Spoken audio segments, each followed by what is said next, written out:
What's going on, everybody, and welcome back to the St. Thomas Dynasty here on NCAA 14. This is John J Gaming on the mic, and today we are going to be taking on Ball State, and it's going to be a really good one. They're 5-1 on the season. We're 4-2, but it's not the only reason why it's going to be a big game. You know, just checking out the standings so far, since we are halfway through the season right now. St. Thomas having their best season ever, by the way, already with the most wins in their FBS history with 4. And you know, here's Ball State. They're currently at the very top, the lone undefeated team in the MAC West. We're sitting at 2-1 in conference play. Our only loss is to Central Michigan, who we could as easily have won that game if it wasn't for that first quarter. But you know, so this is going to be a big game for us. I mean, we still got several other teams to play within our division, but if we can beat Ball State, it can definitely put us in the driver's seat to put us in the conference championship game against whoever comes out of the MAC East, whether it's Kent State or whether it's the Ohio Bobcats. But hey, enough talk about that. Let's go ahead and play the Ball State Cardinals. Alright, so Ball State will have the ball very first, as they are going to get to the line quickly. Like Central Michigan last episode, they run a very fast tempo offense, so we might be in for a long day if we're not too careful, as J.R. Gibson already got 27 yards off of 2 catches. Man's been balling out. So is this running back too, and Richard Hammond, another 10 yards there on the ground, leading to the 2nd and inches situation. And look at this! We actually get a glitch to go in our favor. Somehow the reason the quarterback was never ready to snap the ball, and we're 100% going to take that 5-yard penalty, and you know, that gives us a little bit more room to work with. So now after the delay of game, it's now 2nd and 5 coming up as Pollock drops back the pass. He's going to pick up the first down anyways, and it's Maurice Jones is the culprit for that. First catch of the game goes for 11. Next play, Jacob Pollock under center. He's looking around. He's going to find Fernandez, as Bobby Football was able to finally wrap him up, but not before getting inside the 5-yard line here, as Ball State looks to strike first to solidify control of the MAC West, as we're with this quarterback, but he spins off both defenders. He gets to the end zone first. But now it's time for St. Thomas to take over. 1st and 10. First drive of the game for the Tommies offense. It's Luck looking. Going to try to get it to Denny Dilkins, who for some reason doesn't respond to the ball. So it was deflected away, but it could have been completed. So now 2nd and 10 coming up. It's Dilkins taking it up the guts. Does make up for it a little bit. Another gain of 6 there. It's now 3rd and 4 coming up. Is Kyle Luck dropping back to pass. 5 wide at set, and it's caught. Andre Luck getting wide open over the middle, doing just enough to get that first down. Keeping that drive alive, it's Dilkins going up the gut again, this time with a little bit more success, as he picks up the first down with ease. Another 10-yard gain to work with. As now a couple plays later, Andre Luck's looking. He tries to throw it over the middle, but he is just creamed like a sandwich. Oh my goodness. It actually hurt him so bad that he did have to leave the game, as now John Wilson will enter. It's a 3rd and 10, and we throw it to Alex Garcia. It doesn't matter, we get the first down. Next play, it's John Wilson in the shotgun. It's Garcia once again, getting wide open over the middle. Another great catch for the young receiver. Really a building block guy that we can build off of, as there's Jared Odom. Again, I believe his very first catch of the season, and it goes for 16 yards. As we find out news about Kyle Luck's injury, he strains his pectoral. So now we will have our backup quarterbacks in for the remainder of the game, as Denny Dilkins get into the end zone. We're going to need a lot of Dilkins today if we're going to win this ball game. We tie this thing up though.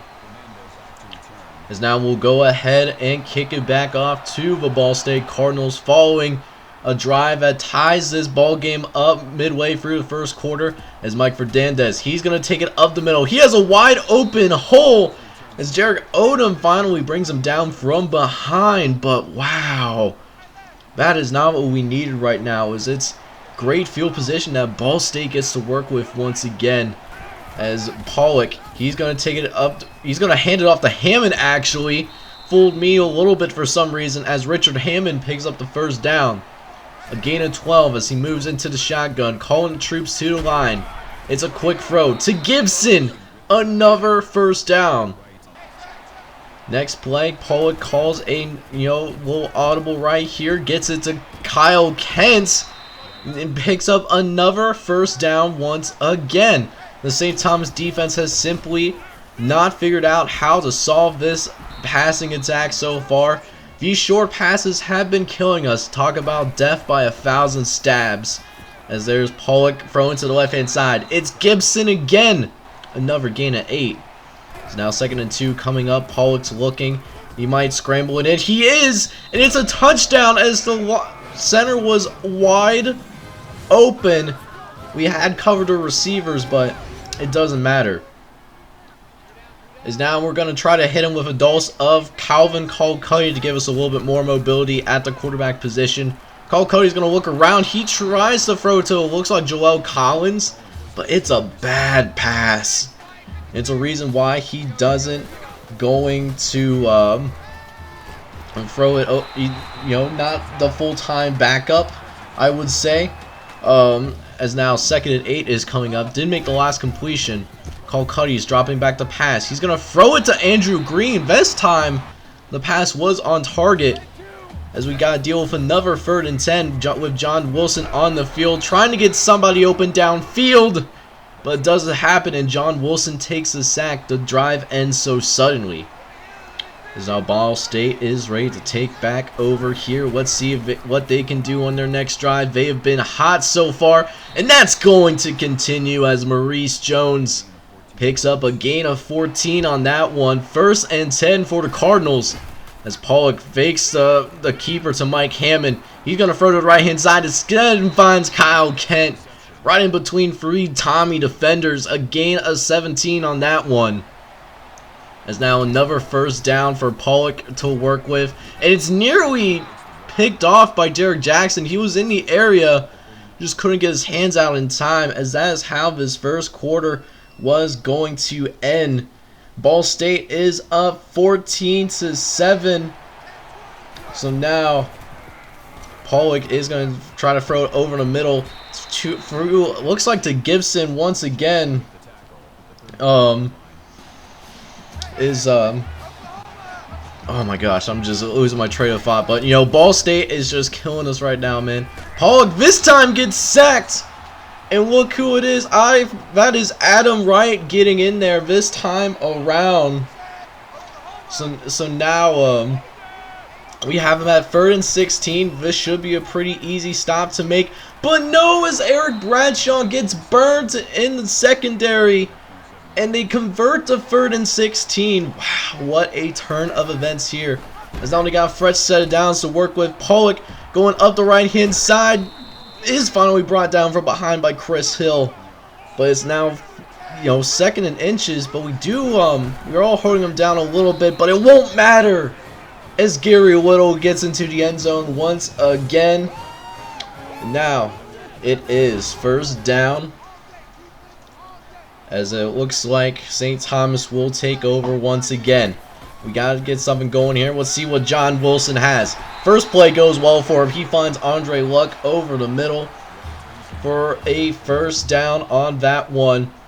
As now John Wilson gets his guys up quickly, sees a mismatch because he finds Alex Garcia over the middle once again. He was a little quiet in the previous game, but he's making his presence known pretty well here as he already got his 3rd catch of his game. As John Wilson drops back, he's going to try to find somebody, but he's going to have to throw it out of bounds. Now 2nd and 10 is coming up here. This time it's Calvin Cuddy. He's going to take the read option, and he's going to pick up a gain of 6. Just doing what we can with our 2 quarterback system. They both bring different things to the table. As now Cuddy, he's going to try to throw it over to Luck, but Luck drops the pass, and that would have been a first down if we could just hang on to the ball. But again, we have a 4th and 4 coming up here. We're going to try to throw over the middle, and it's incomplete. Tim White was there for the breakup. as that could have went out of control. Ball State could have just killed us by the throat, but instead it is a free now for Ball State, and we have another opportunity to cut this lead in half as Mark McDaniels makes his first catch for 14. Now a couple plays later, it's Wilson. He's going to dump it off to Brett Jones. He's going to do the rest of the work, and he's able to slice up field for a first down. What a way to make your first catch of the game, as Wilson has his team firing on all cylinders. Dilkins too has simply the will to win. He wants to make a potential MAC Conference Championship appearance, and Ball State seems to be in the way as Andre Luck makes a great catch, taking a shot for the first down. And now Wilson dropping back. Brett Jones going over the left-hand side, bustling through. And now we're going to be inside the 5. Let's see if John Wilson can finish here. First and goal. He's looking. He's going to throw to Mark McDaniel. He wins his one-on-one and is able to hang on to the catch. And what a drive that John Wilson just led right there. And with 23 seconds left, if we can take care of business here, we'll only be down 1 touchdown. Anything can happen. You know, once again, we just got to make sure that we take care of business here in these last few plays of the first half. As 2nd and 2. Quarterback moves number 81 to motion. Polk's going to look around. He's going to throw to the right-hand side, and he burns Corey Fitzpatrick, which puts Ball State into instant field goal range. But looks like they're going to go deep once again to try to get the touchdown. But Corey Fitzpatrick's there to make the interception. And that is how this first half is going to end, with Ball State going from potentially putting up 7 more points to leaving with nothing thanks to a big play by Corey Fitzpatrick. As Ball State will still be in the lead here, 21-14, but St. Thomas has a chance to tie this thing up because we get the ball first. So now St. Thomas is back on the field for the second half as Dilkins is going to take it up the field middle. He's got a nice lane. He doesn't have the speed to break it. That could have been a touchdown if he had decent speed. You hate to see it, but it's a great gain to start the second half as John Wilson drops back to pass. He's looking to his right. He finds Dilkins as Dilkins picks up 6 more yards on that one. Nice little play right there. And then 3rd and 2, couple plays later, here comes Kyle Cuddy making some plays, going up the right-hand side. For a big fella, he's able to make some nice plays. As now we got a 1st and 10 coming up here. Joel Collins is going to now go into motion. He's going to hand it off to Dilkins, who gets another nice lane to work with and another first down as a result of that. You'll love to see it. So now 3rd and 7 coming up here, a couple plays later. John Wilson is looking around trying to find somebody as Luck had the touchdown, but he drops the pass again, which means we had to settle for a field goal, and now it's 21-17. Let's see what Ball State's response is going to be, though, as Hernandez is ready to receive the kick. He's got a nice open lane, and he's able to get across the 35-yard line. The special teams defense for us has been a struggle for us this season. It's something that we're going to have to address in the offseason. As now, 1st and 10. It's Hammond. He's going to take it up the left-hand side, but is brought down by Joel White for a gain of 9 on that one. As Polk's going to look around the next play. It's that curl route, and Corey Fitzpatrick was bamboozled for the first down. Next play, Pollock gets to the line quickly. He's going to look up the middle to find Gibson, and a host of St. Thomas defenders looking for him, but alas, he does not, drop the ball, and it sets up this run play up the right-hand side as Aaron Rodgers finally catches up to him, but not before a gain of 27 yards. But we do get him up to a 3rd and goal. Brunner gonna be trying to get to the end zone, but it's read like a book, and we make them settle for a field goal too. So now St. Thomas is set to receive the kickoff. Looks like Eric Bradshaw is going to be receiving the kick. He has 1 kickoff return for a touchdown this season, and he's off for the races, but he can't quite beat the last line of defense. As now we got him at the 50-yard line here as St. Thomas has a huge drive ahead of us here. 2nd and 6. Joel Collins in motion. And we're broken into the backfield immediately. Just the linebacker, Garrett Harris, was left unattended. And now it's 3rd and 12 coming up here. We got to pick up the first, and it's incomplete. Jared Wyatt was there on the coverage. But thankfully for us, we do force a 3 and out of our own.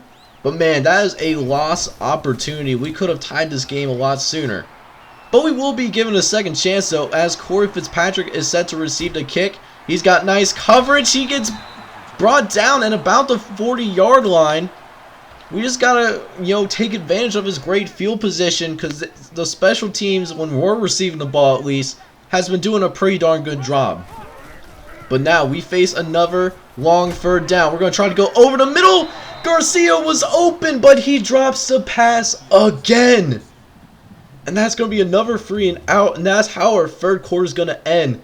We're only down by 7, but we can't be leaving these opportunities on the board. That's how you end up losing these close games. But we can't worry about that now. We still have one more quarter of play.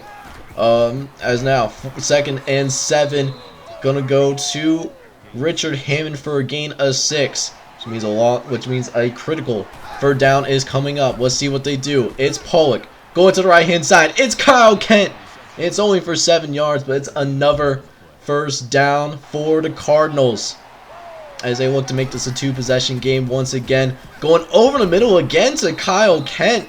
Very quick throw. Barely had time to move my controller once the ball was snapped.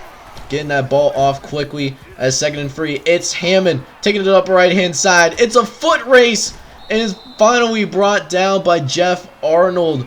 But another long game as the Ball State rushing attack is starting to find its rhythm quickly. Then here comes John Hill, who has no relation to me whatsoever, obviously. Gain of 9. As Jeff Arnold, 1st and goal. He's going to finish the drive off. It's a touchdown for the Cardinals. And it makes this game 31-17. So now we're going to have to try to pass the ball a lot, get some quick points. We can't be wasting any more time, and we need another great return from Corey Fitzpatrick, who gets a lane. He's on the right corner. He gets pushed out of bounds, but before getting to the 40-yard line. What a great way to start. Another great field position. Another drive with great field position, man. We just gotta finish these drives, man. That's what we have to do. As here's Kyle Cuddy. Taking it on the read option. Another gain of 6. Takes a shot, but doesn't matter. As Kyle Cuddy is trying to get the 1st down, and Alex Garcia narrowly gets it. Not the smartest decision, but it works that time. But can't be doing that very often. But as I'm talking about decisions, it's intercepted once for the first time today. I'm used to throwing multiple interceptions when it comes to playing with these guys, but Calvin Colcuddy, just a bad pass. And now Ball State with the opportunity to put this game away with this drive. Let's see if they can do it as Jones of the right hand side. He's brought down by Corey Fitzpatrick. It's for a gain of 7 yards as we got to bring some people in. As Robertson gets to Pollock, but still spins forward. Another 1st down for the Cardinals. But we do force an incompletion there, and it stops the clock.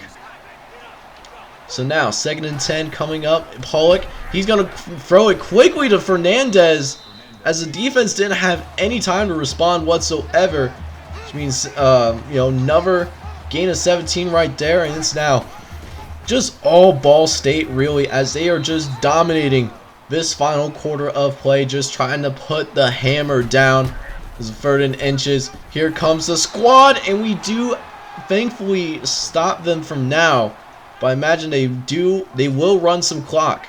And now we have less than 3 minutes left, 2:50 left in the game. Let's see if we can make anything happen here. Gonna try to throw it deep over the middle, and it's picked off again. This time it's by Gerald Harris. And that with Garrett Harris, my bad. And it's his 2nd interception, as Ball State was able to close things out in the final quarter of play winning this game 37-17. But don't get it twisted, this game was a lot closer than what the scoreboard shows. It's just a shame that we could not pull it out once again, and we have our first losing streak of this entire season so far. Checking out the stats for our guys here today, and it was a really rough one, and the main reason why it was really rough was we lost Kyle Luck to injury. He did strain his pectoral, and he was out. He will be back for future games, but he was out for the rest of the game after basically the first drive. He went 1 for 4 for 7 yards, and then after he got hurt, we tried to do a 2-quarterback system with John Wilson and Calvin Colcuddy again, and neither of them did well whatsoever. They combined for 1 touchdowns and 3 interceptions. It's a huge reason why we lost today. Running game, we tried to get the running game going, and that was more successful though. Denny Dilkins led us in both carries and yards, had 18 carries for 74 yards, and also had the lone touchdown on the ground. Calvin Colcuddy also came in for mainly run plays, but we also threw in some pass plays as well, just to try to our best to keep him off balance. He was 4 carries for 28 yards. Receivers, we were led by Alex Garcia and Andre Luck. Alex Garcia led the team in catches. He was the only person with 5 catches or more. But Andre Luck did lead us in yards. He did have 67 yards, but Garcia had 55 yards himself. And then Mark McDaniel was the only person to actually score a touchdown through the air. Mark McDaniel, he only had 2 catches for 19 yards. As for the defense, the defense did try its very best, but it was a little bit of a train wreck not having our starting quarterback, and they can only hold on for so long. Derek Jackson did lead the team in tackles today. He had 8 total tackles.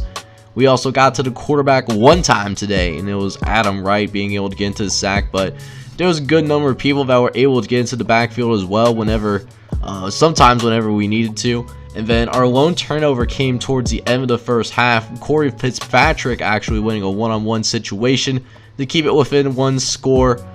It was the lone turnover that St.Thomas Tommies forced today. So next episode, we will pick things up going on the road to play against Northern Illinois.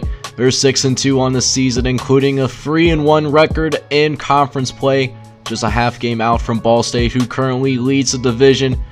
Let's hope that Kyle Luck can stay healthy for the next game, because when he is healthy, I know we have the capability to win this game, but not it could be a long one. But hey, that's going to be a problem for next episode though. In the meantime, thank you guys so much for enjoying the content, and if you like this video, make sure you leave a like as well as subscribe to the channel if you happen to be brand new.